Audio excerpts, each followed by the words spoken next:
Et bonjour à tous, on se retrouve aujourd'hui pour parler d'un sujet qui fait rêver et je voulais donner mon avis à ce sujet effectivement. La question et même j'ai envie de dire l'illusion des revenus passifs.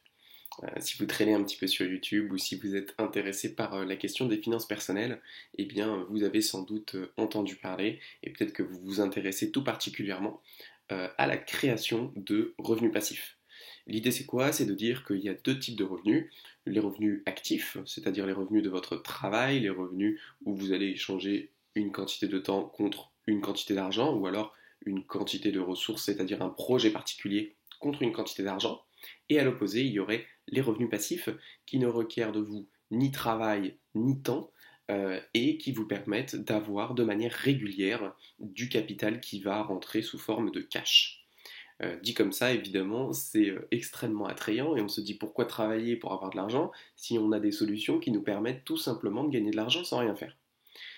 Donc bien évidemment, comme beaucoup de business qui sont un petit peu vendeurs comme ça, il faut bien se rendre compte que c'est pas le business en soi qui est rentable, mais ce qui est rentable, c'est bien de vendre la solution pour atteindre tel objectif sous forme de formation X ou Y que vous payerez à prix d'or. Donc concrètement, l'idée c'est quoi? C'est que les revenus passifs, ça n'existe pas. Ça n'existe pas d'un point de vue général parce que tout revenu que vous allez toucher va demander effectivement une quantité de travail d'une manière ou d'une autre. Après, si c'est votre passion absolue et que du coup vous dites ça compte pas comme du travail, très bien, mais c'est pas pour autant que c'est un revenu passif.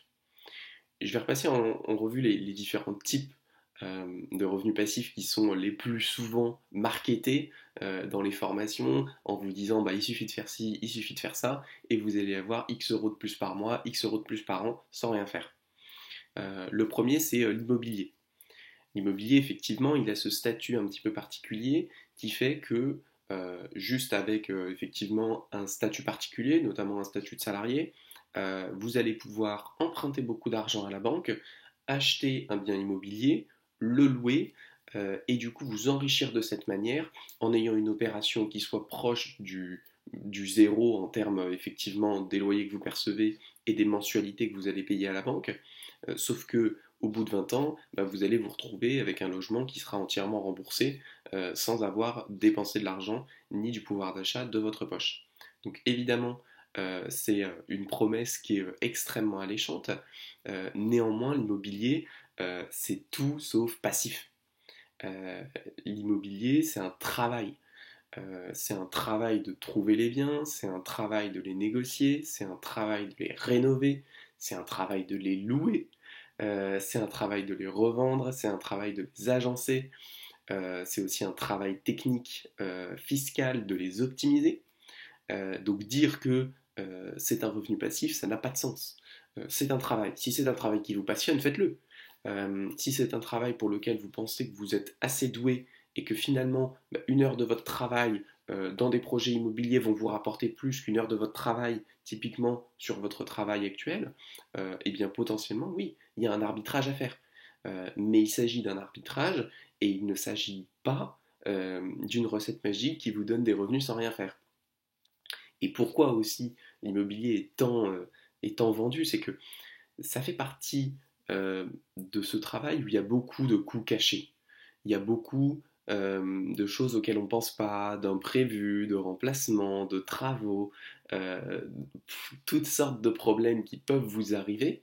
Le but, c'est pas de faire peur et de dire il y a toujours des problèmes. Mais le but, c'est de dire, en fait, quand vous faites des calculs sur un Excel, c'est très difficile de calculer la rentabilité réelle d'un projet immobilier. Et donc ça va permettre à ceux qui vont vouloir vendre du rêve de très facilement oublier ces imprévus, ces impondérables auxquels on ne pense pas forcément sur le moment, et donc du coup faire effectivement des calculs qui vont mener à une rentabilité importante, alors que dans la réalité, il ne s'agit pas de dire que c'est pas rentable, mais il s'agit de dire que, en tout cas en termes de revenus passifs, c'est très compliqué, notamment tant que vous avez encore votre crédit sur le dos, donc pour 20-25 ans. Est-ce que c'est une manière de s'enrichir? Oui. À cette question, je réponds oui. L'immobilier est une manière extrêmement efficace de s'enrichir. Est-ce que c'est une manière de générer des revenus complémentaires à l'instant T? Non. Dans 20 ans, oui. Donc ça, c'est quelque chose à garder en tête. Si vous avez une vision long terme, vous voulez créer du patrimoine, vous voulez créer de la richesse, c'est clairement, ça fait partie des options les plus efficaces et il faut y aller. Mais il ne faut pas se dire qu'on va juste pouvoir emprunter, acheter un appart, rembourser 500 de mensualité, avoir 1000 euros de loyer, hop, on se retrouve avec 500 euros dans la poche, facile bilou. Non, c'est pas comme ça que ça marche. Donc l'immobilier, c'est le premier effectivement vendeur de rêve sur tout ce qui est revenu passif. Le deuxième, c'est la bourse. Si vous regardez les gens qui vous disent oui, j'ai 5 revenus passifs, 7 revenus passifs, souvent il y a la bourse dedans. Et dans la bourse, notamment, il y a les dividendes. Bon, voilà, c'est relativement simple. Euh, Concrètement, ça ne génère des revenus passifs que si vous avez un capital important slash très important. On connaît tous effectivement potentiellement la règle des 4% qui dit que sur un portefeuille, vous pouvez estimer retirer 4% de la valeur du portefeuille par an sans attaquer le capital. Ça marche autant effectivement si vous êtes sur des actions capitalisantes qui ne versent pas de dividendes ou sur des actions qui versent du dividende, ça revient au même. Le fait est que si vous voulez vous amuser à avoir 1500 euros par mois, il va falloir mettre de côté une quantité d'argent importante, probablement supérieure à 500 000 euros.